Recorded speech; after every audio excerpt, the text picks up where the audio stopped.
Des trains d'une seule voiture sur une voie unique, roulant en parallèle à la mer, les chemins de fer Sanriku, c'est cela. Les deux lignes de la compagnie couvrent 107 km le long de la côte Sanriku, où le Toroku oriental fait face au Pacifique.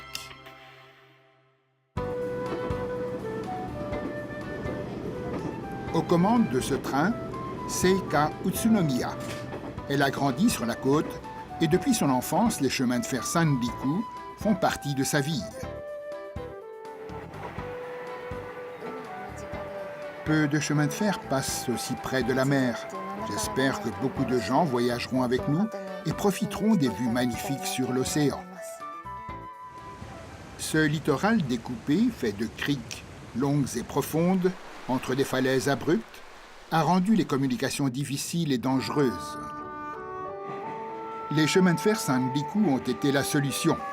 Il a fallu creuser force tunnels et construire des ponts, mais l'ouverture de la voie en 1984 a dynamisé la région, simplifiant fortement les déplacements, tant pour les naveteurs que pour les collégiens.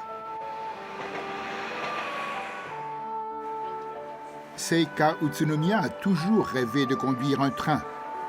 Depuis son examen réussi à 22 ans, elle est la seconde femme à le faire au chemin de fer Sanriku.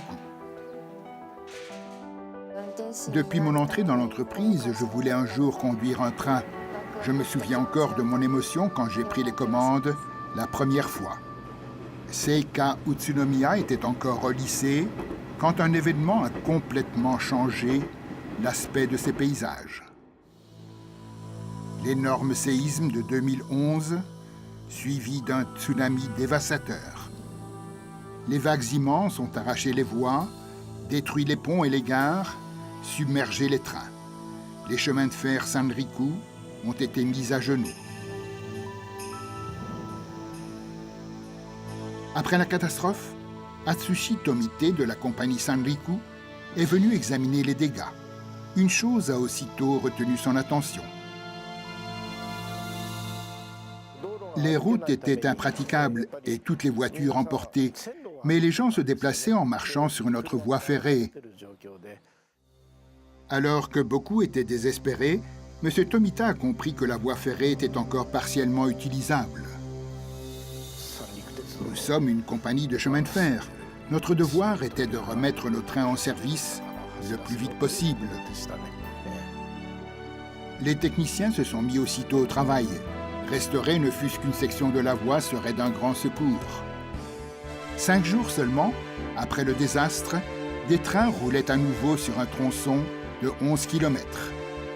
Quand ceci a été présenté aux infos nationales, des bénévoles sont venus de tout le pays pour enlever les débris sur le reste de la ligne. Les débris évacués, les vrais travaux de reconstruction ont pu commencer.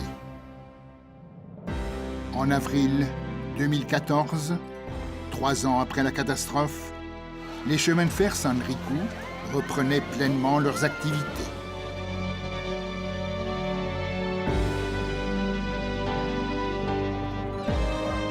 Les chemins de fer Sanriku n'y sont pas arrivés tout seuls.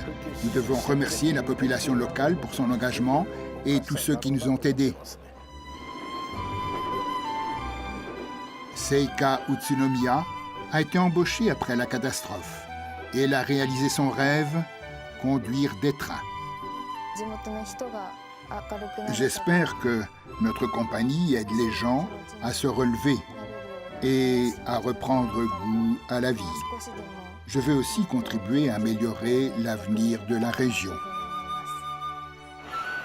Après avoir servi de symbole d'espoir pour la reconstruction de la région, les chemins de fer Sanriku sont à nouveau une artère de transport essentielle pour ces communautés du littoral.